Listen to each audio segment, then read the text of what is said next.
A sua fé, ela vem com base nas suas experiências ou nas experiências dos outros que você só ouviu falar? Enquanto eu compartilho com vocês um devocional que tá muito no meu coração, que eu fiz essa semana, eu venho finalizar o meu cabelo porque eu tô um pouquinho atrasada. Eu vou sair daqui a pouco, mas Deus me impulsionou para vir conversar com vocês sobre esse devocional.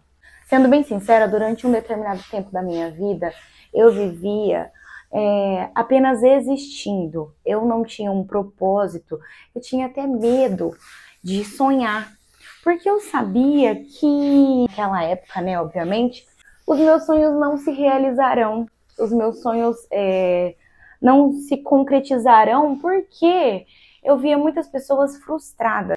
A maioria das pessoas eram frustradas por conta de escolhas próprias, por conta de depositar a sua fé em situações erradas. E por conta disso, eu apenas vivia. Eu vivia a minha vida. Não que eu não sonhava, eu tinha alguns sonhos, mas eu preferia não ficar pensando naquilo porque eu tinha medo de não se realizar. E isso é uma atitude muito equivocada de muitas pessoas. Muito, muito. Mas eu vivia assim durante anos. Quando eu namorava, na época que eu namorava, eu conversava com meu, na época, namorado, mas meu marido atualmente, e ele falava, sua atitude tá errada, você não pode pensar nisso. Eu deixava de sonhar por achar que Deus, na verdade, ele não iria realizar os meus sonhos. Tudo bem, eu vivi durante anos assim.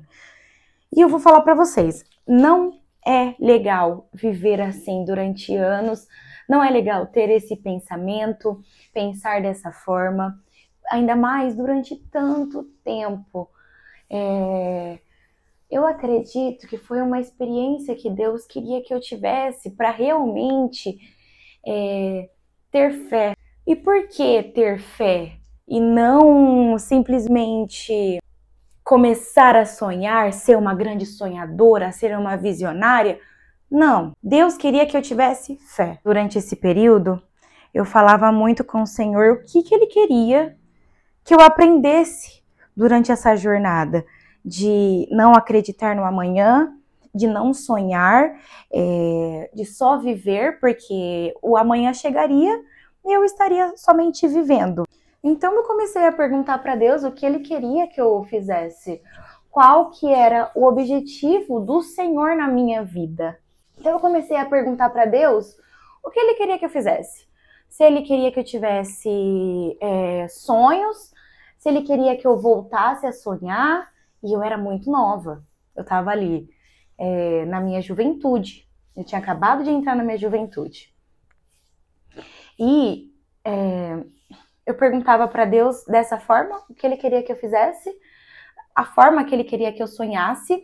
Eu tô chegando mais perto porque eu tô pegando creme aqui. Comecei a ter esses pensamentos, ter essas conclusões com Deus, só que o meu sentimento, ele não mudou durante essa oração. O sentimento continuava o mesmo.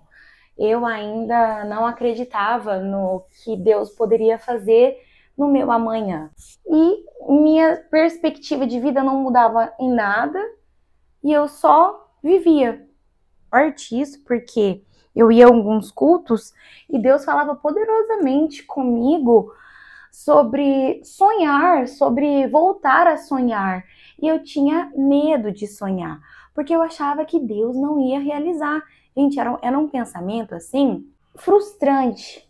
Eu era muito nova, eu tinha medo de sonhar, medo de pensar que Deus poderia realizar os meus sonhos. Quando eu orei para Deus perguntando sobre os meus sonhos, eu confesso para vocês que eu orei da forma errada.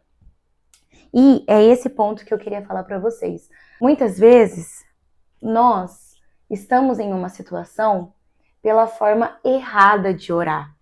Nós, muitas vezes, não recebemos algo pela forma errada de orar, pela forma errada de se posicionar em muitas situações.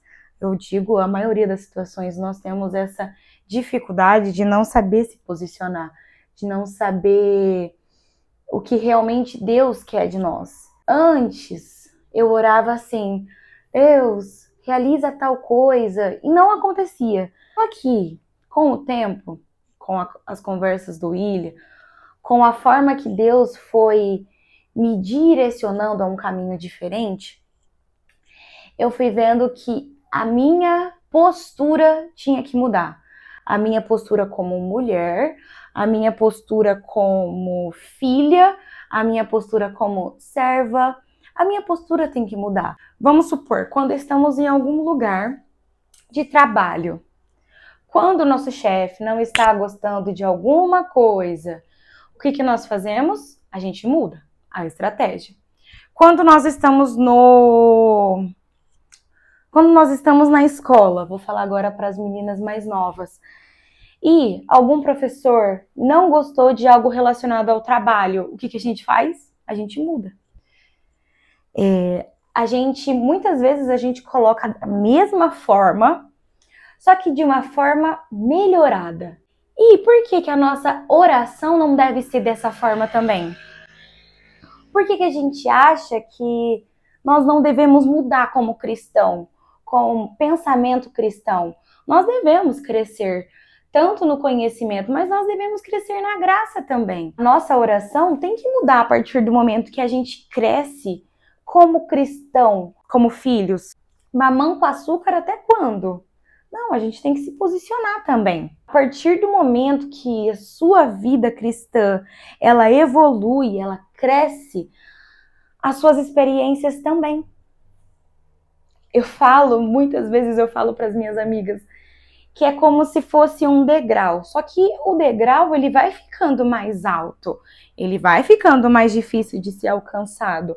Só que não é impossível, porque a partir do momento que nós temos Deus na nossa vida, não é impossível. Nós temos um relacionamento com o Criador de todas as coisas.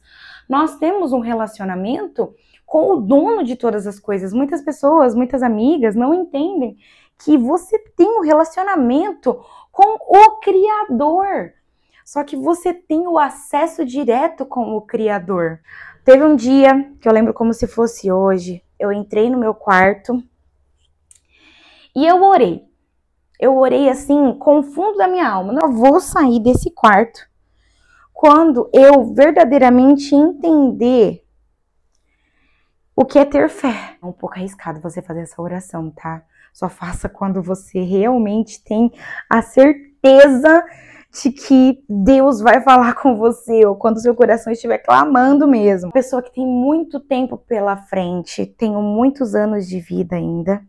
Eu não quero sonhar o que o meu coração quer. Porque eu entendi que esses sonhos, eles podem ser frustrados. Quando vem do nosso entendimento, os nossos sonhos podem ser frustrados. Tanto é que os sonhos de Deus não podem ser frustrados. Tem até um livro que eu li que é muito bom. Eu recomendo muito para vocês, que é O Deus que Destrói Sonhos.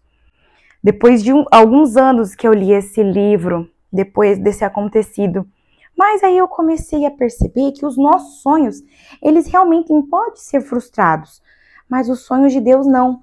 Porque eu comecei a ver testemunhos de pessoas falando, eu sonhei isso, eu sonhei aquilo, mas o que Deus tinha para mim era muito maior.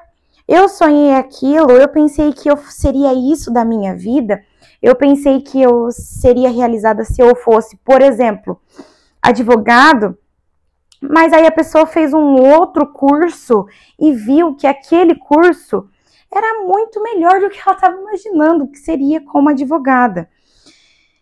Aí eu comecei a ver esses exemplos de vida, ver essas orações, e eu comecei a mudar o meu perfil de oração. Eu falei assim, ai, Senhor Jesus, eu não quero sonhar.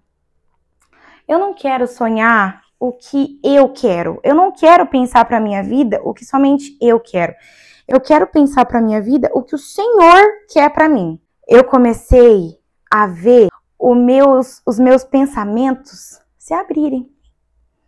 É até doido um pouco falar para vocês Deus abriu os meus olhos espirituais para que eu começasse a enxergar coisas além que estava ao meu alcance. Dito isso, eu comecei a sonhar. Não os meus sonhos, os sonhos de Deus. Deus mostrava coisas para algumas pessoas que ele vinha falar comigo e eu nem imaginava que era aquilo que Deus queria que eu fizesse.